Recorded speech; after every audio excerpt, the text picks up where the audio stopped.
1/3 of our life is actually spent in sleep. And Neville Goddard taught us that this is one of the best times for you to impress your subconscious in order to actually change your life. And so today I want to talk to you about the ways that you can use Neville Goddard's SATS technique, also known as State Akin to Sleep, to manifest the life that you want to lead. So I'm going to be talking very much about Neville Goddard and his teachings, which I think this technique is his number one most known technique.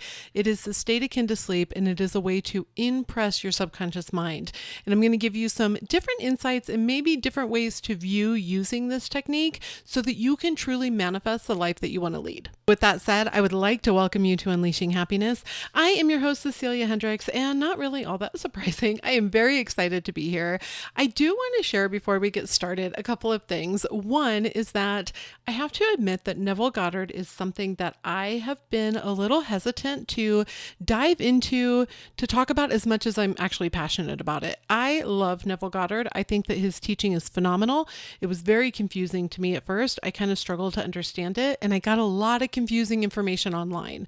And yes, sometimes I view his stuff a little bit differently than other people do, but this is the way it's made sense to me. It's the way I've been able to implement it in my own life and actually get it to work on a consistent basis in my own life. And so that's why I'm sharing it here. And I've just decided, especially recently, I am letting go of my fear. I am talking about this stuff. I think the world works in ways that we just don't understand. And you can use the word magic. You can use the word miracles. I think everything that happens to us is magic. I think everything that happens to us is a miracle. And I think we have the ability to actually direct our own destinies with the power of our own minds. And there's different ways to do this. It can be different for each person. The technique is not really where the power lies. You are where the power lies, and you have all the control over your own life, over your own destiny. And I want to help you create a life that you truly love by learning how to focus your attention, by learning how to be disciplined with your own mind, to look at your mental diet and the way that you're talking to yourself and the habits and the routines that you're maintaining, because all of those things equal the life that you're currently experiencing. They equal your perception. And a quick side note, because I don't want to go on a tangent about this, I've spoken about this book before, but if you're looking at perspectives and the way to view things that have happened to you that maybe you don't like, right, and that you've been victimized, I highly recommend that you go check out Dr. Edith Eger's book, The Choice, Embrace the Possibility. She is remarkable as a human. She's just amazing. And the way that she wrote this book is very touching. And it just gives you some new ideas on how to look at events in your own life. She is a Holocaust survivor, and her story is nothing short than absolutely remarkable. And I actually think it should be a required reading. So if you would like a book that really challenges your viewpoint of being a victim or being victimized, I would highly recommend either going and grabbing that book and reading it or listening to it as an audiobook. It's just a phenomenal read. For today, I want to be talking a lot about Neville Goddard's SATS technique. So if you've not heard of this before, I'm going to give a little bit of a definition of what it is and how you can use it practically in your own life to actually create change. If you are new to Neville Goddard, you are in luck. He is actually my favorite mystic personally. And what Neville taught is that our world is truly an outpicturing of our consciousness, and that your I am is God that has been unconditioned, right? So that's you as a being unconditioned. So a way to describe that would be, I am healthy. I am unhealthy. I am loved. I am unloved. I am a mother. I am a woman. I am happy. I am unhappy. All of these things are you conditioning the person that you are, the being, right? So at the core of this, before you have any conditioning, you just are. You cannot ever change that, right? You are, and that is the I am.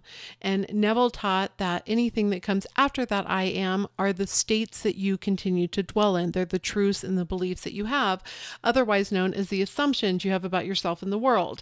And Neville Goddard talked a lot about the law of assumption and that you can assume different into your life.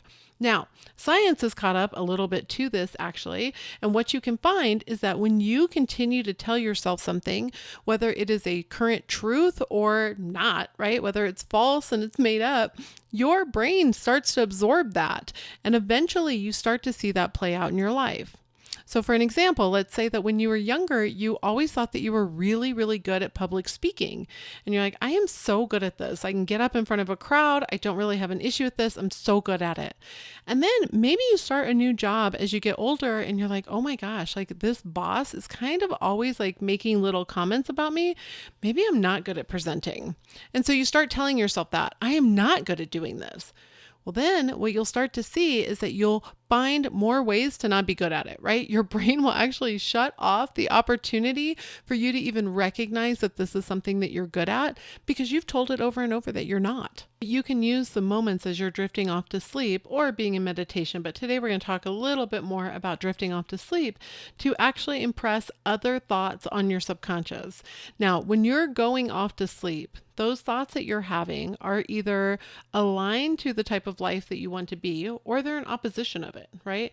So you're either focusing on the things that you have in life that are working well for you, or you're focused on all of the ways that things are not going well for you and you have so much lack in your life. And so your first step, of course, is to observe what are you doing currently before bed. Okay. I always like to take a look at my current habits and routines, my current thought processes, what I'm telling myself, so that I can make sure that I know where I'm starting from and what actually needs to change.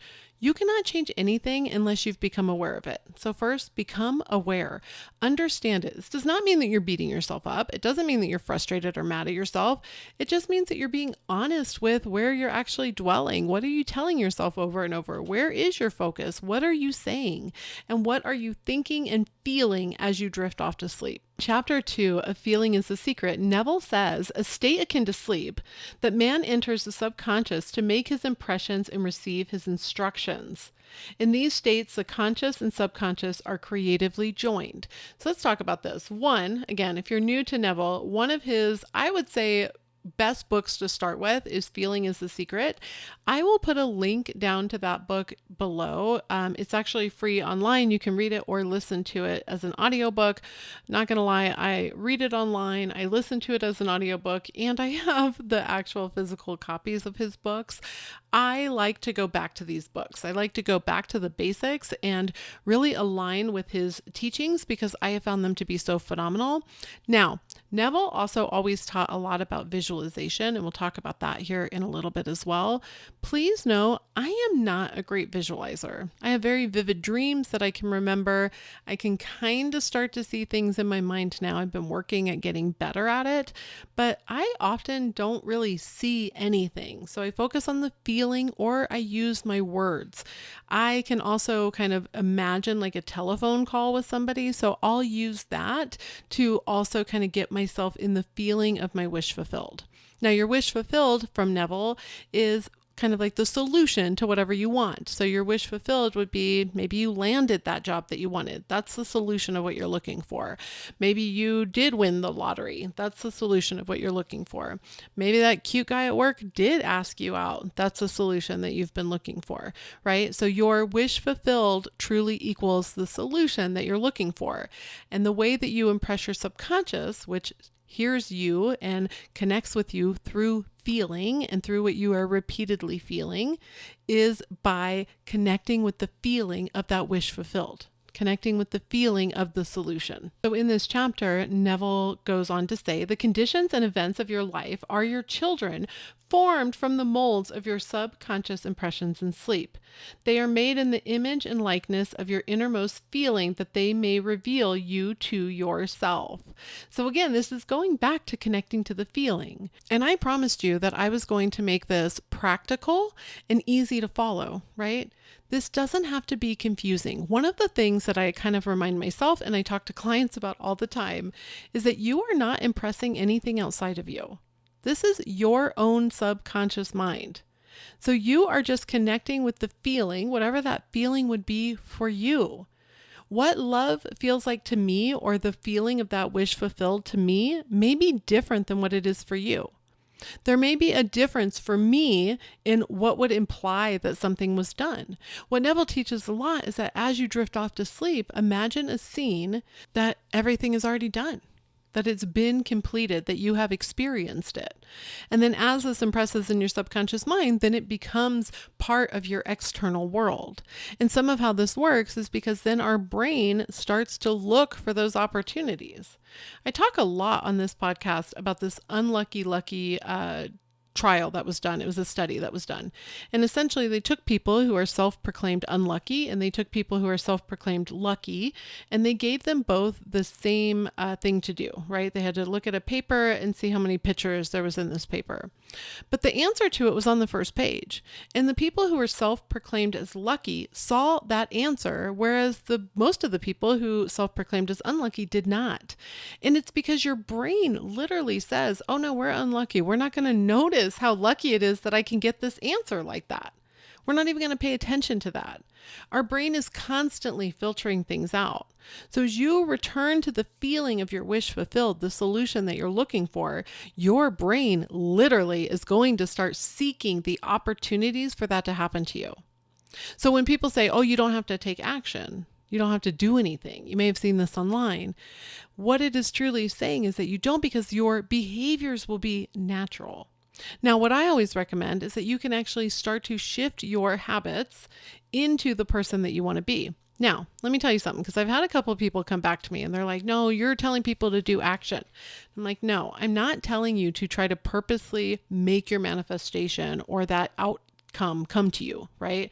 What I'm telling you is saying you're going to shift your state to being someone who steps up and changes their behaviors. It's changing the habit of being yourself, to quote Dr. Joe Dispenza, right? Because you can't pour new wine into the old casings. That's coming back from Neville.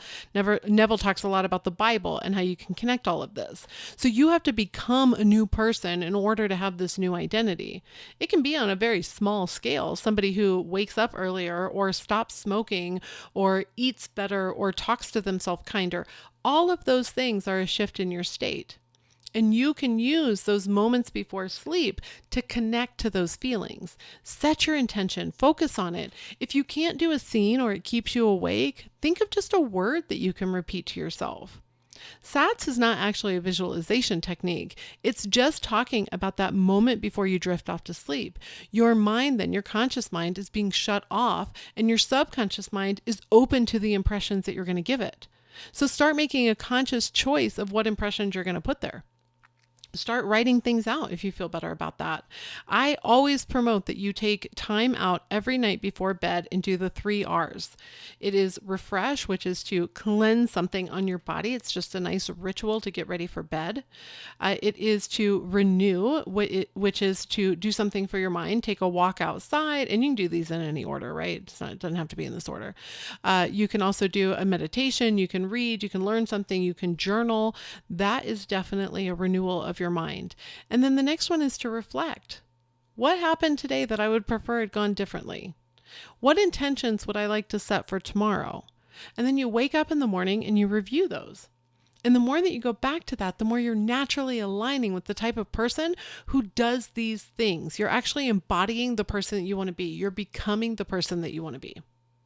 So I hope that this was helpful. If you have any questions, please, please, please let me know. I love to answer them. I'd love to come on here and answer them. This podcast episode is actually from a question I got on a short that I did on my YouTube video. So if you're listening on YouTube, you can definitely leave the comment down below. If you are listening on a podcast hosting platform or you'd like to remain anonymous, you can always send me an email. It's unleashinghappiness@ceciliahendricks.com.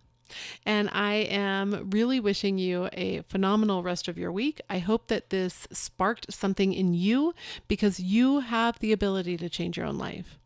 My one request from you is that if you did enjoy this episode and you found it helpful, please send it to somebody else that you think would also find it helpful. It definitely helps me out. It helps them out.